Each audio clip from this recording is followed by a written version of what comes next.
नमस्कार, मी आहे तुमच्यासोबत नरसिंग भुरे, आरोग्यदूत न्यूज. पाचोरा शहरात शिक्षण क्षेत्रात एक नवी क्रांती घडवण्याच्या दिशेने मोठं पाऊल टाकण्यात आलं आहे. दिनांक 22 मार्च रोजी संध्याकाळी 5:30 वाजता नर्मदा इंटरनॅशनल स्कूलच्या वतीने ज्ञानोत्सव 2026 हा भव्य कार्यक्रम आयोजित करण्यात आला होता. या कार्यक्रमामागचा उद्देश होता विद्यार्थ्यांना आधुनिक शिक्षणासोबतच संस्कार, भाषा आणि कौशल्य यांचा संगम घडवून देणे. या कार्यक्रमात अनेक मान्यवरांची उपस्थिती होती आणि विशेष म्हणजे आमदार किशोरप्पा पाटील यांनी शिक्षणाबाबत अत्यंत महत्त्वाचं आणि दूरदृष्टीचे विचार मांडले.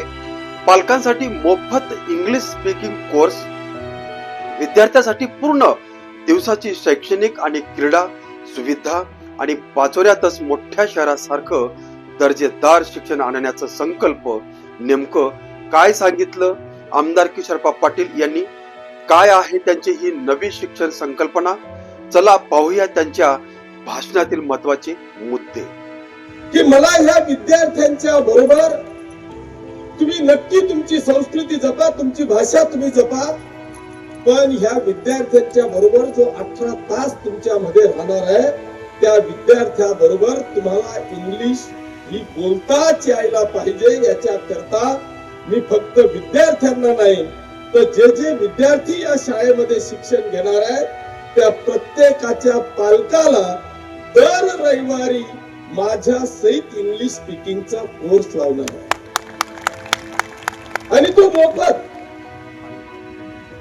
आणि त्या इंग्लिश स्पीकिंग कोर्सला मी सुद्धा असणार आहे, कारण तुमच्यापेक्षाही कच्ची इंग्लिश माझी. प्रभू मॅडम काय बोलल्या खरंच सांगतोय, मला काहीच माहिती. तर तुम्ही 1 वर्षानंतर सांगाल की मी या शहरात नेहमी ऐराणी मराठीच ऐकत होतो, आता मला सगळ्या पालकांकडून इंग्लिश ऐकायला मिळते. हे दाखवून देण्याचं काम मी येणाऱ्या वर्षभरात या ठिकाणी करणार. मी जळगाव जिल्ह्यामध्ये सर माझी एक नवीन कल्पना आहे की निदान पाचोरा तालुक्यामध्ये तरी की सकाळी 9 वाजता जर का मुलगा मुलगी विद्यार्थी या ठिकाणी आला तर माझा नवीन या ठिकाणी कल्पना आहे की ती म्हणजे डे बोर्डिंग. सकाळी 9 वाजता तो आला तर 5 वाजेपर्यंत ह्या कॅम्पस मध्येच तो असेल. सकाळी नाश्ताही तो इथंच करेल, जेवणही इथं करेल. संध्याकाळी 5 वाजता तो सगळे क्लास बी सगळे करून तो तुमच्या ताब्यात 6 वाजेपर्यंत दिला जाईल. त्याला ट्युशन नको, त्याला क्लास नको, त्याला दप्तर नको. तुमच्यामध्ये खेळेल, तुमच्यामध्येच विनोद करेल. आज अशी परिस्थिती आहे की आमचे अनेक शिक्षक बांधव तिथे दोघेही नोकरीला आहे. तो नोकरीला दोघेही असल्यामुळे त्यांना ड्युटीला सकाळी 9-10 वाजता जायचं आहे. ती आमची माऊली सकाळी उठते, 7 वाजता डबा करते, तिला तो पॅक करून कसा तरी 9 वाजता या बस मध्ये टाकते आणि तो डबा त्याला 1 वाजता खायला मिळतो. आणि त्या डब्यामध्ये मग मला घाई आहे म्हणून ती कधी मॅगी कर, काय काय राहते ते मॅगी कर, पास्ता कर, त्या डब्यात टाकून जाऊ द्या. ते पार्सल इकडे रवाना करते. त्याला कधी चांगल्या पद्धतीचं जेवण मिळत नाही. जे मिळालं तरी ते सकाळचं जेवण तो 1 वाजता करतो. अशी परिस्थिती आज मी या ठिकाणी पाहतोय. त्याच्याही पेक्षा की याला वेळ नाही, दोघेही नोकरीला आहे. म्हणून नेमकं त्या मुलांनी त्या विद्यार्थ्यांनी काय करावं हा प्रश्न आपल्या सगळ्यांच्या समोर आहे. आणि म्हणून मी डे बोर्डिंग हा कन्सेप्ट या ठिकाणी आणतोय. त्याच्यात तुम्ही एकदा मुलगा इथं दिला की तो 6 वाजेपर्यंत तुमच्या घरी येणार नाही. त्याची सगळी सांभाळण्याची जबाबदारी नर्मदा इंटरनॅशनल स्कूलची असेल अशी खात्री मी आपल्याला या ठिकाणी देतो. त्याची संस्कृतीची जपवणूक मला करायची आहे. इंग्लिश मीडियम मध्ये शिकला म्हणून फक्त दुरून नमस्कार नाही तर त्याला वाकून नमस्कार करण्याची संस्कृती सुद्धा या नर्मदा इंटरनॅशनल स्कूलच्या माध्यमातून त्याला मिळणार आहे. हा एक मोठा कॅम्पस आहे. कदाचित जळगाव जिल्ह्यामध्ये आपल्याला अशा पद्धतीचा सेमी ऑलिम्पिकचा स्विमिंग टँक आपल्याला पाहायला मिळणार नाही. इतका सुंदर स्विमिंग टँक आपल्याला या ठिकाणी पाहायला मिळेल की इथून जाणारा प्रत्येक विद्यार्थी हा अतिशय एक्सपर्ट होणारा असेल अशा पद्धतीची स्विमिंग त्याला शिकवली जाणार. प्रत्येक खेळ दररोज किमान तासभर तरी प्रत्येकाला इथे वेगवेगळ्या पद्धतीचे त्याला जे जे काही खेळ खेळायचे असतील, ज्याच्यात त्याला इंटरेस्ट असेल ते प्रत्येक खेळ त्याला या ठिकाणी त्या खेळाचं शिक्षण या ठिकाणी दिलं जाणार आहे. असे अनेक विषय सतपट तिप्पट जे काय भाव तुम्हाला मिळवून द्यायचा आहे ना, तो भाव मिळवून देण्याची जबाबदारी ही किशोर अप्पाची असणार आहे. अशी प्रॉपर्टी ह्या आपल्या नर्मदा इंटरनॅशनल स्कूल मधून तरुण तयार करून देण्याची जबाबदारी मी या ठिकाणी घेतोय. की मी हे सगळं करत असताना सर माझ्या इथले अनेक विद्यार्थी की जे शिक्षणासाठी मुंबई, पुणे, नाशिक, संभाजीनगर, जळगाव सारख्या अनेक मोठ्या मेट्रोपॉलिटन सिटी मध्ये आज जो ट्रेंड आहे की तो 10वी नंतर आमच्याकडे अशी परिस्थिती आहे की तो 11वी 12वीला कुठेतरी स्टेट बोर्डाला एक्झाम ऍडमिशन घेतो आणि 2 वर्ष तो आपल्या मुला मुलींना अशा मोठ्या शहरामध्ये कुठेतरी ऍडमिशन घेतो. त्यावेळेस त्याला लागणारा खर्च, पालकांचं त्या मुलांकडे लागलेलं लक्ष, या सगळ्या गोष्टींचा जर विचार केला तर बांधवांनो, जर तुमची सगळ्यांची साथ असेल तर मी आपल्याला खात्री देतो की या प्रीमायसेस मध्ये कोटा, मुंबई, भारतभरातले जे जे प्रसिद्ध क्लासेस असतील ते सगळे क्लासेस इथं आणून ह्याच प्रीमायसेस मध्ये माझ्या पाचोरा आणि भडगाव तालुक्यातला एकही विद्यार्थ्याला बाहेर जाण्याची वेळ येणार नाही अशा पद्धतीचं शिक्षण या ठिकाणी आणण्याचा प्रयत्न करेल. तुमच्या सगळ्यांची साथ ही माझ्या सोबत आजपर्यंत कायमस्वरूपी आहे आणि त्या साथीच्या भरोश्यावरच एक मोठं ज्ञानार्जनाचं काम बांधवांना मी हाती घेतलंय. ते यशस्वी करण्यासाठी आपल्या सगळ्यांच्या आशीर्वाद आणि शुभेच्छा या माझ्या आणि माझ्या परिवाराच्या या नर्मदा इंटरनॅशनल स्कूलच्या पाठीशी असतील अशी एक रास्त अपेक्षा या निमित्तानं करतो. पुन्हा एकदा तुमचे सगळ्यांचे मनापासून आभार मानतो आणि थांबतो. धन्यवाद. जय हिंद, जय महाराष्ट्र. मित्रांनो, शाळा आणि कॉलेजच्या दिवसामध्ये आपण नेमकं काय करायला हवं, आपलं आयुष्य कोणत्या दिशेने न्यायचं आणि या सगळ्यात शिक्षकांची खरी भूमिका काय असते याच मुद्द्यावर आज मार्गदर्शन करत आहेत या कार्यक्रमाचे प्रमुख मार्गदर्शक प्राध्यापक गणेश शिंदे.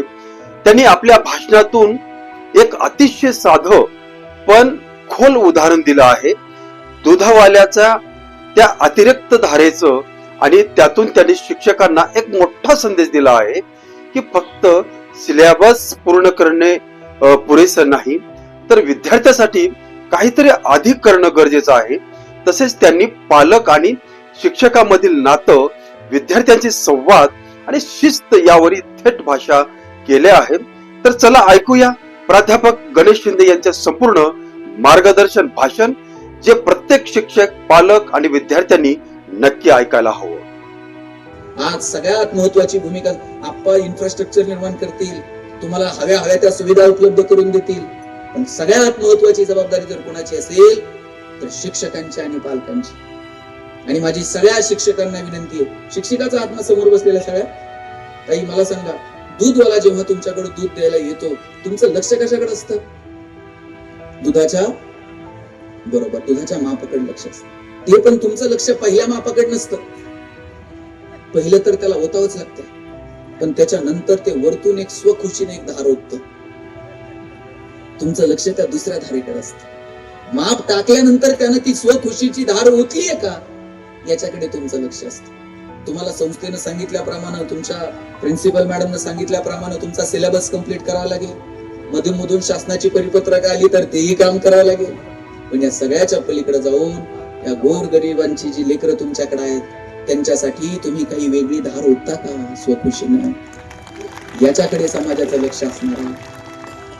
आणि त्यासाठी माझी विनंती आहे, चौकटीच्या पलीकडे जाऊन काम करा. बहुतेक ठिकाणी सांगितलं जातं पोरांचे मित्रमैत्रिणी व्हा, अजिबात होऊ नका. त्यांना खूप मित्रमैत्रिणी आहेत, त्यांचे चांगले आईबाप व्हा. मित्रमैत्रिणी होण्याच्या नादात ते बापाच्या गळ्यात हात घालते, आईला म्हणते तुला काहीच कळत नाही. मोकळीक ठेवा संवादाची, पण त्यांचे चांगले मित्रमैत्रीण नाही, चांगले आई वडील होता येईल का याची काळजी मात्र आईबाप म्हणून आपण सगळ्यांनी घेतली पाहिजे. तुम्हाला आणि तुमच्या लेकरांच्या भविष्यासाठी मनापासून शुभेच्छा देतो. मस्त राहा, हसत राहा. मी आल्यापासून दोघं तिघं बघतोय, हसलेच नाही. ते काय टेन्शन मध्ये, ते हसावं वाटलं तरी शेजारच्याकडे बघणं, तो हसतोय का? ताई, माणसांनाच हसता येतं, जनावरांना हसता येतंय का? तुम्ही शेणकूर करायला गोठ्यात गेलाय आणि एखाद्या म्हशीनं छान स्माइल दिली, असं झालं? म्हैस म्हणते का प्लीज वेलकम इन गोठा? दादा, तुम्ही कधी गाढवाला हसताना बघितलं? ज्या दिवशी गाढव हसायला सुरू करेल त्या दिवशी समजायचं गाढवाचा प्रवास मानवत्वाकडे सुरू झाला. आणि ज्या दिवशी माणूस हसायचं बंद करेल त्या दिवशी समजायचं माणसाचा प्रवास तुमचं तुम्ही ठरवायचं. आमदार साहेबांनी नर्मदा इंटरनॅशनल स्कूल या स्कूलची उभारणी इथे केली आणि आपल्या पोरांसाठी आधुनिक तंत्रज्ञान असणारे शिक्षणाची संधी उपलब्ध करून दिली. त्यासाठी सगळेजण एकदा टाळ्या वाजवून त्यांचं अभिनंदन करूया. आणि या गोरगरिबांच्या लेकरांसाठी आपण असंच सातत्यानं काम करत राहाल. तुमच्या कर्तृत्वाचा ठसा शैक्षणिक क्षेत्रात उजळत जाऊ अशी पांडुरंगाची मी प्रार्थना करतो. खूप साऱ्या शुभेच्छा देतो आणि थांबतो. जय हिंद, जय महाराष्ट्र.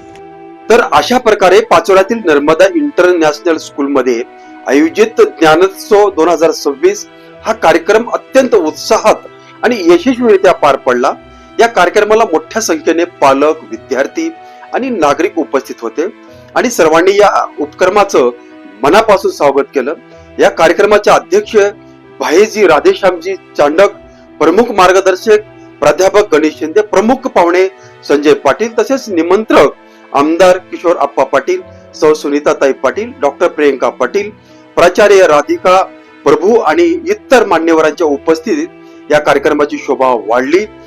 या कार्यक्रमाच्या शेवटी सुमित पाटील यांनी सर्वांचे आभार मानले. शिक्षण क्षेत्रात नवे प्रयोग आणि विद्यार्थ्याच्या सर्वांगीण विकासासाठी हा उपक्रम नक्कीच एक महत्वाचा टप्पा ठरणार आहे. मी नरसिंग भुरे, आरोग्य दूत न्यूज. धन्यवाद.